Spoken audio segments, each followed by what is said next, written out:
पन्नगे च सुरेंद्रे च कौशिके पाद संस्पृशि निर्विशेष मनस्काय श्री वीरस्वामिने नमः। आरहत वाङ्मय में कहा गया है, रागोय दोषो बीय कम्म बीयम कम्मं च मोहपभवं वयन्ति कम्मं च जायी मरणस्य मूलम दुखम च जायी मरणम वयन्ति। शास्त्र में कहा गया है, राग और द्वेष ये कर्म के बीज होते हैं। पाप कर्म के लगने में राग द्वेष की बड़ी भूमिका होती है। वीतराग पुरुष होते हैं, वे तो राग द्वेष से उपरत हो जाते हैं। सामान्य प्राणी राग द्वेष से युक्त होता है। कभी राग के कारण वह पाप कर लेता है, अपराध कर लेता है, तो कभी द्वेष के कारण भी वह दोष सेवन और अपराध का कार्य कर सकता है, कर लेता है। सन 2025 की संपन्नता निकट आ रही है। अब 12 घंटे भी संभवतः नहीं बचे हैं 2025 की संपन्नता में। वर्ष आता है, शुरू होता है और एक दिन एक समय पर संपन्न हो जाता है। तो एक एक वर्ष जा रहा है। तो लंबा जीवन है तो एक एक वर्ष कम हो रहा है। 100 वर्ष का आयुष्य है तो एक एक वर्ष हर साल यूं कम होते जा रहे हैं। तो आदमी सोचे मैं राग द्वेष में ज्यादा प्रवृत्ति न करूं, राग द्वेष से बचने का प्रयास करूं, धार्मिकता का जीवन जीने का अभ्यास करूं। कि वर्ष जा रहे हैं पर धर्म की दृष्टि से मैं वर्धमान रहूं। जीवन काल मान लो एक एक वर्ष जाएगा तो कम हो जाएगा, हीयमान हो जाएगा। जीवन भले हीयमान हो, धर्म मेरा वर्धमान रहे। धर्म अच्छा करता रहूं, धर्म की पूंजी मेरी बढ़िया रहे। धन और धर्म, धन तो यूं साथ जाने वाला नहीं होता, धर्म और कर्म ये साथ जाने वाले होते हैं। कमाई कितनी भी कर ली ठीक है, आगे साथ जाने वाली नहीं है। जिंदगी में बहुत कमाए हीरे मोती, जिंदगी में बहुत कमाए हीरे मोती, क्या बताऊं मित्र कफन में जेब नहीं होती। तो जेब नहीं होती है तो एक बताया, संकेत किया गया है कि भाई साथ पैसा नहीं जाता, तो साथ क्या जाएगा। सूक्ष्म सूक्ष्मतर शरीर जब तक संसार भ्रमण है साथ जाते हैं। यानी कार्बन शरीर में कर्म आ गए, कर्म साथ में जाते हैं। धर्म की कमाई है वो साथ में जा सकती है। तो एक वर्ष संपन्न होने वाला है सन 2025 का। इसमें धर्म क्या किया मैंने, धार्मिकता की पूंजी मेरी बड़ी है या नहीं, यह चिंतन आदमी करे। अब यह समय तो बीत गया सो बीत गया, बीत गई सो बात गई। हालांकि प्राय प्राय यह बरस तो बीत गया, आगे नया बरस शुरू होने वाला है। इस बरस में क्या किया, इसकी समीक्षा चिंतन किया जा सकता है। कोई कमी रही है तो रही है कि अगले बरस मुझे और अधिक जागरूक रहना है कि कमी नहीं रहे, मेरी धर्म की साधना अच्छी चलती रहे। अगर प्रतिदिन एक सामायिक होती रही, एवरेज में एक भी होती रही है, तो समाई भी कमाई है। एक कमाई मेरी हो गई, प्रतिदिन एवरेज में एक समाई हो गई है, इतनी धर्म की कमाई तो हो गई। और मैंने उपवास किए हैं क्या, महीने में एक दो उपवास भी करता रहा हूं, वो भी मेरी एक पूंजी हो गई। और स्वाध्याय किया हो, ध्यान किया हो, दूसरों का धार्मिक उपकार किया हो, संबर और निर्जरा की जितनी भी साधना हुई है वो मेरी पूंजी है। जितनी संयम संबर की साधना, इधर निर्जरा की तपह साधना, निर्जरा का होना, वो मेरी पूंजी है। तो गृहस्थ कारोबार करता है, बिजनेस करता है, तो पैसे का सारा हिसाब, कितनी कमाई हो गई, क्या लगा, क्या आया, वो पैसे का हिसाब किताब होता है। यूं धर्म का भी अगर कोई हिसाब किताब करे, इस वर्ष में कितना धर्म हुआ, विशेष कोई पाप तो नहीं किया ना, विशेष पाप कोई बड़ी चोरी किसी की कर ली, धोखाधड़ी कर ली, कोई किसी का हत्या जैसा काम कोई हो गया, कर लिया, ऐसे कोई बड़े पाप हो गए हों, किसी पर झूठा आरोप लगा दिया हो, सच्ची बात नहीं झूठी बात का आरोप लगा दिया हो, किसी को फंसाने का प्रयास किया हो, तो ऐसा कोई पाप मैंने किया है क्या? किया है तो उसका शुद्धिकरण, प्रायश्चित अगर कर सकूं तो वह करने का प्रयास करूं। राग और द्वेष के द्वारा, यानी सारे पापों का हम मूल राग द्वेष में देख लें। एक राग में भी मोटा मोटी सारे पापों का एकदम गहरा मूल राग है। राग नहीं रहेगा फिर कोई पाप नहीं हो पाएगा। तो पाप का मूल राग और द्वेष, रागो ये दोषो वियकम बीयम, ये कर्म के बीज हैं, राग और द्वेष। हमारी दुनिया में कितने बड़े महापुरुष भी हुए हैं जिन्होंने तप तपा साधना की, भगवान महावीर और भी दुनिया में अनेक महापुरुष हुए हैं कि साधना की है, केवल ज्ञान को प्राप्त किया है। साधु संत दुनिया में हैं, वो भी अच्छी बात है कि साधु लोग दुनिया में हैं।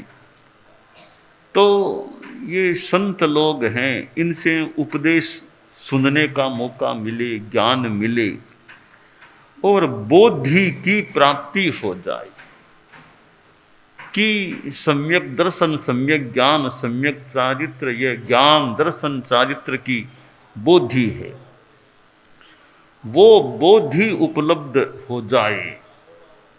और जब तक यह जीवन है, यावद देह मिदम गदैर न मृदितम, यह शरीर जब तक बीमारियों से ग्रस्त न हो, बुढ़ापा हावी न हो जाए, इंद्रियां सक्षम रहें, कि तब तक मैं ज्यादा से ज्यादा जितना कर सकूं धर्म की साधना, धर्म की आराधना करना।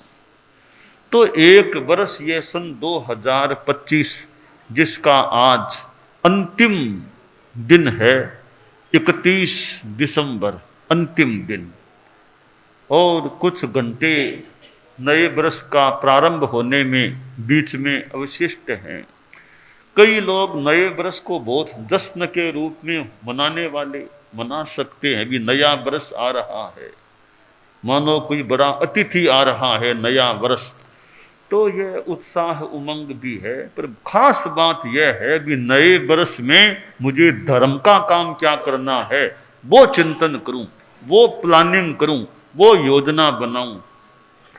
धन की योजना गृहस्थ बनाते होंगे, क्या कमाई करना, कैसे करना और कैसे काम धंधा बढ़े।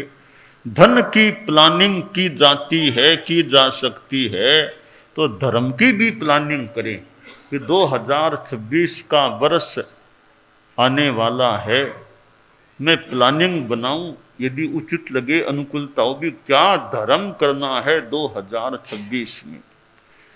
तो यह है धर्म की योजना बनाना और फिर अच्छी बात का क्रियान्वयन करना, यह एक विशेष बात हो जाती है।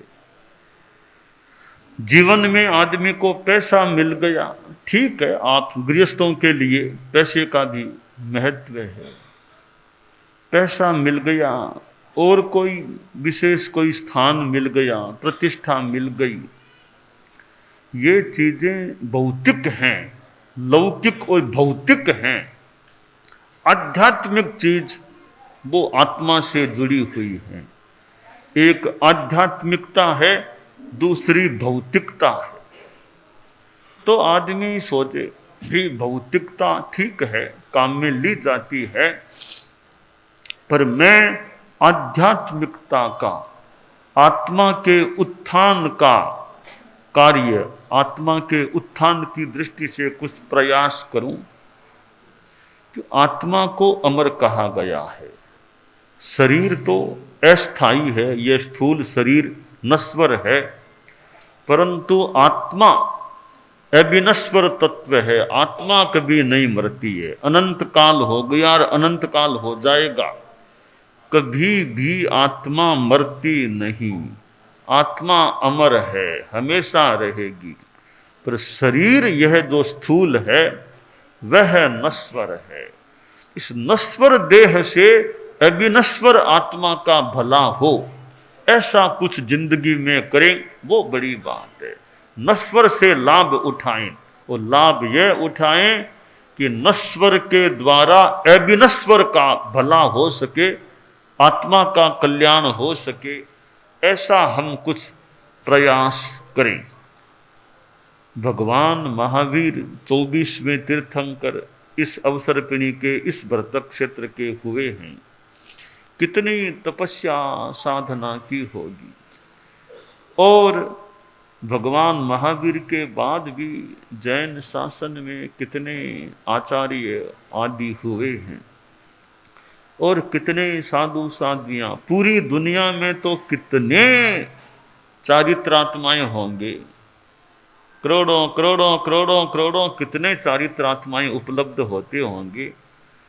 तो दुनिया में साधु चारित्रात्माएं होते हैं, तो उनसे कोई चारित्र की बात, अच्छे आचरण की बात सुनने को मिले, जानने को मिले कि चरण, चरण यानी चारित्र, ये चरण है, पैर भी चरण है, पैर से भी आदमी चलता है, इधर चरण नाम चारित्र है, चलना। चारित्र अच्छा रहे कि मेरे पास ज्ञान कितना है, आपके पास पैसा कितना, वो एक बात है, कपड़े कितने बढ़िया पहनते हो वो भी एक बात है, गहने कितने बढ़िया पहनते हो यह भी एक बात है।